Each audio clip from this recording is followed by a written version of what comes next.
Surely one of the most remarkable animals that has ever existed, and certainly one of the most famous, is a dinosaur. Tyrannosaurus rex. An animal to spark the imagination for all of us. What kind of an animal was it? What did it look like? Now, scientific research has answered such questions, and not just about T-Rex, but the other species that lived alongside it.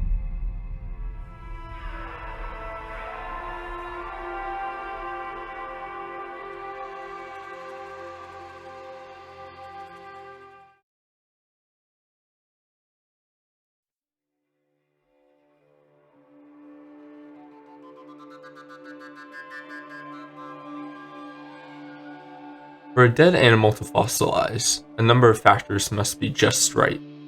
The right environment, timing, and conditions.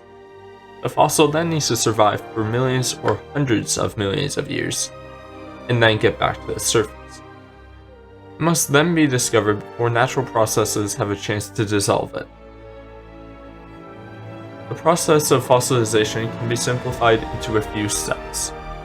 First, an organism has to die and be buried in sediment by rising water levels. This would preferably occur soon after it has died, as skin and feathers need to be preserved for studying. During this process, the materials of the bone are replaced with minerals from the ground, lakes, or oceans.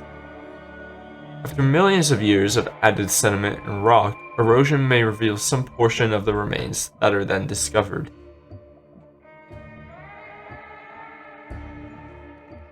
While there is a relatively large amount of discovered species, many more are lost forever simply because of the environment they lived in while they were alive. For example, lush jungles basically prevent all chances of fossilization, as the odds an animal will be buried here is minimal. A multitude of scavengers of varying sizes break down recently deceased animals quickly, and the soil is often too acidic that bones are dissolved.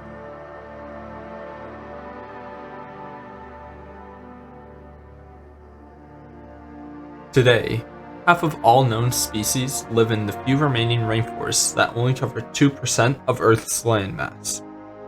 Millions of years ago, when dinosaurs ruled the Earth, jungles covered much more of the planet. It's hard to say how much of the planet was exactly covered with these rainforests, so we don't know how much of life is lost to time, and how much is still recoverable and unknown. So besides insects and other small animals trapped in amber, there could potentially be millions of these vanished species.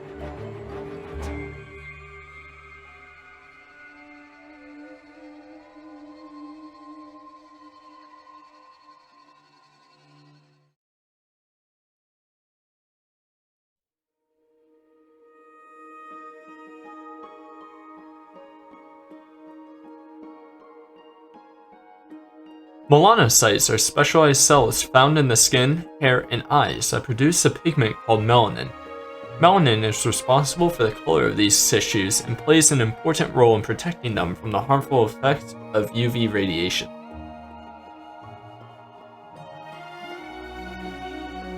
The process of melanin production begins in the melanocytes, which are located in the basal layer of the epidermis.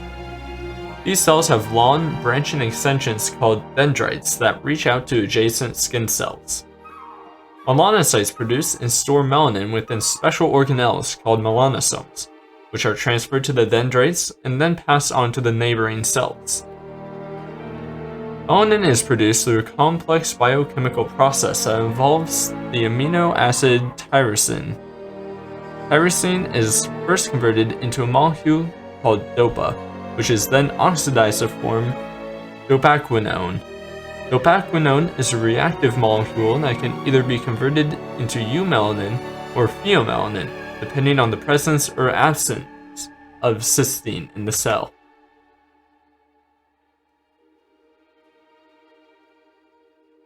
Eumelanin is a dark brown pigment that provides a dark coloration to the skin and hair. Pheomelanin, on the other hand, is reddish-yellow pigment that contributes to the red and blonde hair colors. The relative amounts of these two types of melanin determines the color of a person's skin and hair.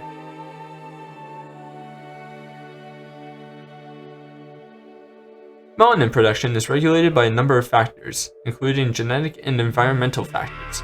UV radiation, for example, can stimulate melanocyte activity and increase melanin production in response to skin damage. This results in a tan, which is a protective response to prevent further damage from UV radiation. However, excessive UV exposure can also lead to melanoma, a type of skin cancer that develops from melanocytes. Melanoma is a serious condition that requires prompt medical attention as it can spread quickly to other parts of the body.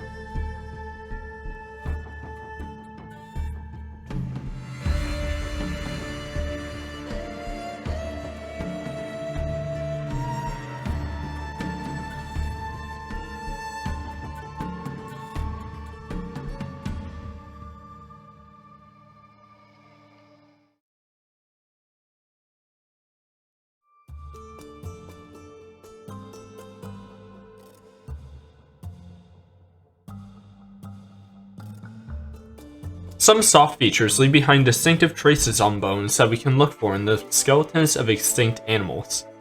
Some are more obvious, while others can be missed or mistaken if they aren't being looked for. The most notable of these are trace fossils of feathers. To the untrained eye, they may look simply like they are just more rock made of slightly different minerals around some portions of the body. Because we know what feathers of living birds look like, modern technology combined with the exceedingly rare fossils with preserved remains of feathers gives us a glimpse of the real colors of extinct dinosaurs.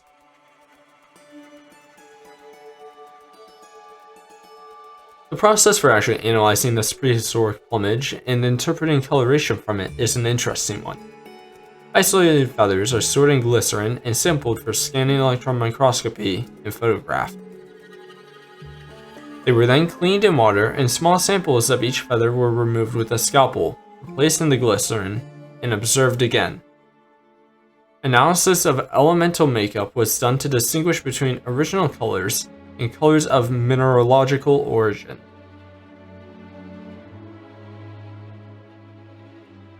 One of the feather dinosaurs we know the color of is that of the tiny Sinosauropteryx prima. It is a small dinosaur belonging to the theropod group, characterized by their bipedal stance. Sinosauropteryx was quite small, with the largest specimen only reaching 1.07 meters in length. A few unique discoveries have been made about its coloration. They've been found to be red-brown in color with white countershading along its underside, and had a banded tail. But what's most interesting is the fact that they had a raccoon-like bandit mask across their face.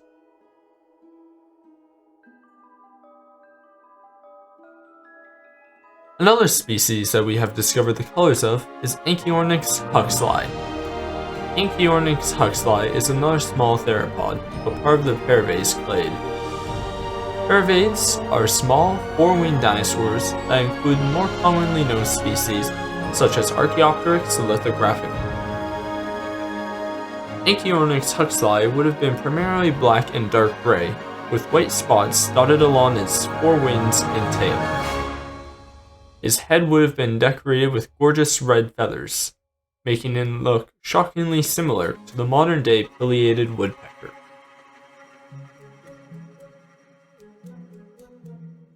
Both of these are examples of studying feathers to figure out what they would have looked like when they were alive.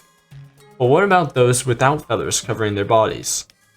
As of today, the coloration of only two non-feathered species is known. They are Psittacosaurus mongoliensis and Borealopelta markmichelli. Psittacosaurus mongoliensis is a small, 2-meter-long ceratopsian that was mainly brown in color with lighter countershading along its underside. Borealopelta markmichelli is a medium, 5.5-meter-long nodosaurid that had red-brown coloration, also with lighter countershading along its underside.